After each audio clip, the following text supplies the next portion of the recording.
semolina is it's a coarser flour than even bread flour. So Leslie's going to put that in. We've got that mixed in with the salt.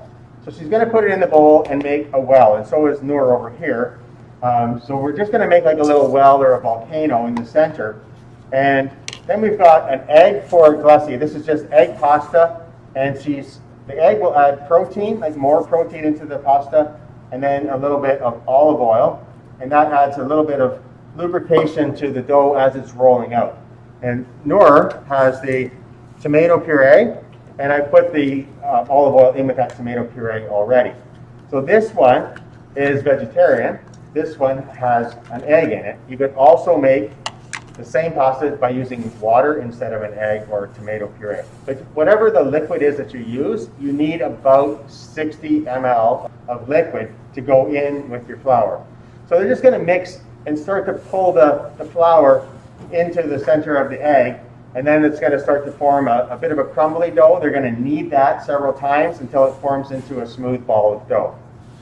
We've got one more pasta that I made up, and it's right here, and it's got spinach in. So I just took frozen spinach, defrosted it, left the juices with it. So I took 60 milliliters of frozen spinach, left the juices with it, and mixed it in. And after it's rolled, I put it in a bag to keep the air out. So they'll just take a couple of minutes just so you can see how the process evolves. If it looks a little bit too dry, we add a little bit more liquid, but only about 5 milliliters at a time.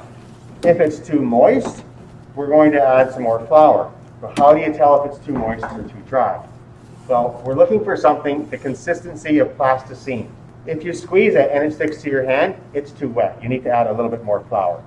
If you squeeze it and you open up your hand and it crumbles apart, then you need just a little bit more water.